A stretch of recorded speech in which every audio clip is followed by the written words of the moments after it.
अपने तबस्सुम टॉकीज़ को ज़रूर कीजिए सब्सक्राइब और बेल आइकन दबाना ना भूलिएगा। आदाब, नमस्कार, सत श्री अकाल। दोस्तों, मैं हूँ आपकी अपनी तबस्सुम और आप देख रहे हैं तबस्सुम टॉकीज़।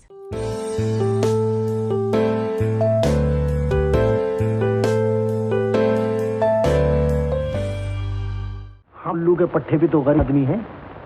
ठीक बात है, मगर हम अपनी गरीबी छुपाते नहीं। साफ कह देवे हैं कि लो भाई लो, हम तो गरीब आदमी हैं, जिसे जो बिगाड़ना है सो बिगाड़ ले। आप खुद ही सोचिए वकील साहब, आखिर में ऐसे शहर क्यों बुलवाता? माना कि ये शेर का बड़ा अच्छा शिकारी है, मगर यहाँ शहर में कौन से शेर हैं जिनका मैं इससे शिकार करवाता? ये बेचारा खुद ही मुझे ढूंढता यहाँ चला आया। दोस्तों, आज जिस मशहूर विलन और करेक्टर एक्टर की मैं बात कर रही हूँ, वो बहुत जोवियल थे, बहुत खुश मिजाज थे।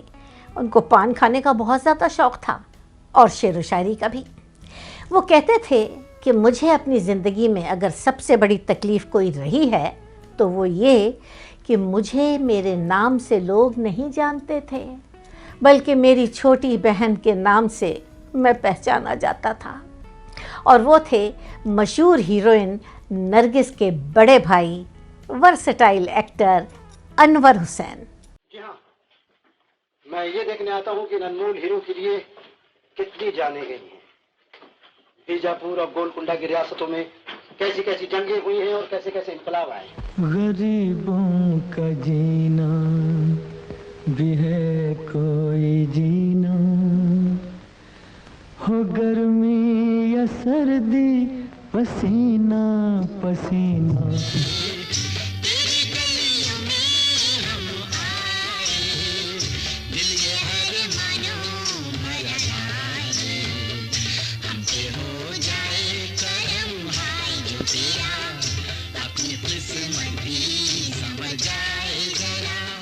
1925 में पैदा हुए थे अनवर हुसैन कलकत्ता में। उनकी माँ का नाम था जद्दन बाई और वो अपने दौर की बहुत मशहूर क्लासिकल सिंगर थीं। और दोस्तों, हम आपको ये भी बता दें कि हिंदुस्तानी फिल्म इंडस्ट्री की सबसे पहली संगीत निर्देशिका थीं जद्दन बाई। अनवर हुसैन के एक बड़े भाई थे, उनका नाम था अख्तर हुसैन और वो प्रोड्यूसर थे।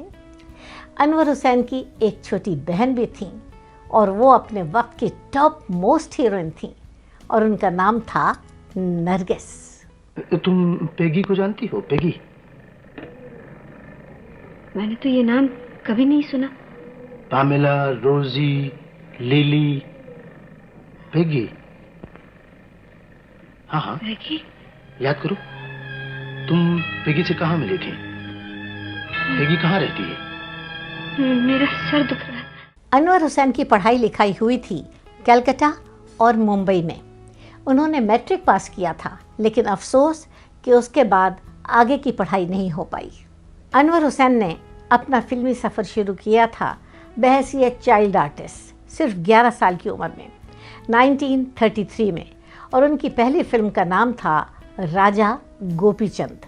उसके बाद भी अनवर हुसैन ने कई फिल्मों में काम किया, जैसे तलाशे हक, मोती का हार और मैडम फैशन। और इन फिल्मों की प्रोड्यूसर थीं अनवर हुसैन की माँ जद्दन बाई। बड़े होने के बाद अनवर हुसैन को इस बात का एहसास हुआ कि अब मुझे अपनी माँ के नाम का सहारा नहीं लेना चाहिए, खुद अपने बलबूते पे कुछ करना चाहिए। इसलिए वो भोपाल चले गए। वहाँ जाके उन्होंने एक आध नौकरी की और छोटे मोटे एक दो बिज़नेस भी किए, लेकिन अफसोस कि कामयाबी नहीं मिली। इसलिए वो वापस मुंबई आ गए और ऑल इंडिया रेडियो पे काम करने लगे बहैसियत अनाउंसर। दोस्तों, ये तो हम आपको बता ही चुके हैं कि अनवर हुसैन बहुत जोवियल थे और कहते थे कि मैं कहीं भी जाऊं, किसी भी पार्टी पे, मुझे सेंटर ऑफ अट्रैक्शन बनने का बहुत ज़्यादा शौक़ था। तो वो एक पार्टी में लहक लहक के शेर व शायरी कर रहे थे और मज़ेदार चुटकुले सुना रहे थे और कहने लगे बातों ही बातों में कि मुझे अपना एक बहुत मज़ेदार किस्सा याद आ रहा है। मुझे सेंटर ऑफ अट्रैक्शन बनने का बहुत शौक़ था। ये बार बार मैं इसलिए बोल रहा हूँ ताकि आपके दिमाग में बैठ जाए कि मैं इसके लिए क्या कर सकता था और इसका सबूत ये है कि जब मैं किसी बर्थडे पार्टी में जाता था तो सोचता था कि मैं बर्थडे बॉय क्यों नहीं हूँ, और जब किसी शादी में जाता था तो सोचता था कि मैं दूल्हा क्यों नहीं हूँ। तो उनमें से कुछ मजाकिया लोगों ने उनकी लेग पुलिंग करते हुए कहा, और अनवर मियाँ ये तो बताइए कि जब आप किसी जनाजे में जाते थे तो क्या ये तो नहीं सोचते थे कि ये जनाजा मेरा क्यों नहीं है? अनवर भाई कहने लगे, वाह वाह वाह, बिल्कुल ठीक कहा आपने। तो मैं 100% यकीन से कह सकता हूँ कि वो भी आपको यही मशवरा देते। आप इस नुस्खे पर जरूर अमल कीजिए भाई साहब, वरना ये दुनिया है जहाँ बाप बेटे में नहीं बनती तो बेचारे भाई किस बाप की मूली हैं।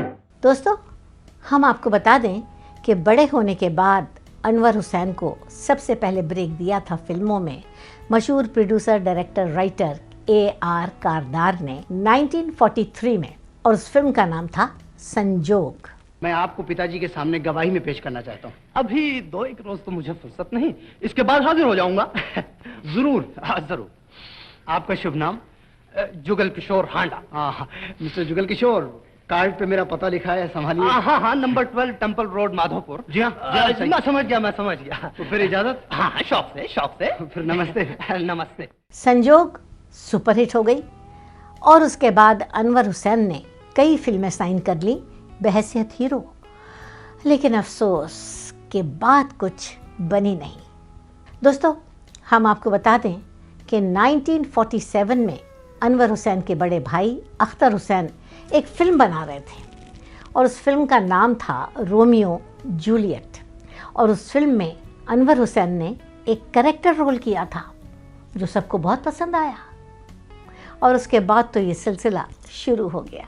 अरे भाई साहब, हिम्मत करे इंसान तो क्या हो नहीं सकता। मैं कल सुबह आपके भाई साहब से मुलाकात के लिए जा रहा हूँ, और मेरी वापसी पर आपको पता चलेगा कि इंसान हर मुश्किल को बड़ी सुलह सफाई से आसान बना सकता है। अनवर हुसैन को इस बात की बहुत खुशी थी कि बहैसियत कैरेक्टर एक्टर उन्होंने हर तरह के रोल किए, सिंपैथेटिक भी यानी पॉजिटिव भी, और विलनिश भी यानी नेगेटिव भी। मारपीट से बात बिगड़ सकती है। मैं उसे प्यार से, दुलार से, दवा पिलाकर उसकी समझदारी और होशियारी को धीरे धीरे खत्म कर रहा हूँ, और एक दिन उसे पूरी तरह से अपनी बस में करके डायरी का राज निकलवा लूंगा। देखो धर्मा, तुम्हारे साथ जो कुछ भी हुआ है उसका जिम्मेदार मैं नहीं हूँ, सुजीत और सुरेश थे। बहुत अच्छा किया तुमने उन्हें जान से मार डाला। अरे अगर मुझे पहले पता चलता कि उस कमीने सुजीत ने तुम्हारी बहन की इज्जत पर हाथ डाला है तो तुमसे पहले मैं खुद उसकी जान ले लेता। अनवर हुसैन कहते थे कि मैं मशहूर producer, director, writer Nasir Hussain का बहुत ज़्यादा शुक्रगुजार हूँ, क्योंकि 1967 में उन्होंने एक फ़िल्म बनाई थी, और उस फिल्म का नाम था बहारों के सपने। हीरोइन थी आशा पारेख और हीरो थे राजेश खन्ना, और उस फिल्म में अनवर हुसैन का एक बहुत अच्छा और बेहतरीन रोल था। अच्छा बेटा, अभी समझा। राम को वनवास मिला है तो सीता को ढूंढता है।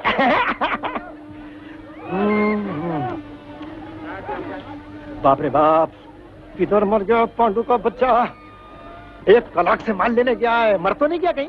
और हाँ दोस्तों, ये बताना बहुत ज़रूरी है कि उस फिल्म में एक गाना अनवर हुसैन पे पिक्चराइज हुआ था, और वो सुपर हिट हो गया था, और उस गाने के बोल थे, चुनरी संभाल गोरी उड़ी चली जाए रे, चुनरी संभाल गोरी उड़ी चली जाए रे, मार न दे डंक कहीं नजर कोई हार, देख देख पग न फिसल जाए रे, अरे चुनरी संभाल गोरी चली जाए, मार न दे डंक नजर कोई हार। अनवर हुसैन ने 2 शादियां की थी।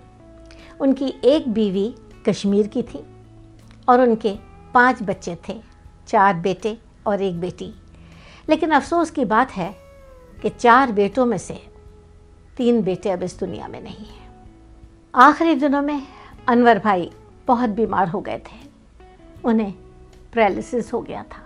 फिर भी उनकी हिम्मत देखिए कि वो व्हील चेयर पे बैठ के शूटिंग में जाते थे, और जो फिल्में उनकी अधूरी रह गई थी उन्हें पूरा कर दिया। कि अगर मुझे कुछ हो जाए तो सोफिया के साथ रेनू श्रीनगर भेज दी जाए, और सोफिया ही उसकी गार्जियन बने। 1 जनवरी 1988 वो भयानक दिन था जब अनवर हुसैन ये दुनिया छोड़ के चले गए। अक्सर वो उर्दू के मशहूर शायर ज़ौक़ का एक शेर सुनाया करते थे, लाई हयात आए क़ज़ा ले चली चले। हयात यानी ज़िंदगी और क़ज़ा यानी मौत। सुनिए, लाई हयात आए क़ज़ा ले चली चले, अपनी खुशी ना आए ना अपनी खुशी चले। तो दोस्तों, ऐसी बातें भी मैं आपको बताती रहूँगी। आप देखते रहिए तबस्सुम टॉकीज़, करते रहिए लाइक, शेयर और सब्सक्राइब।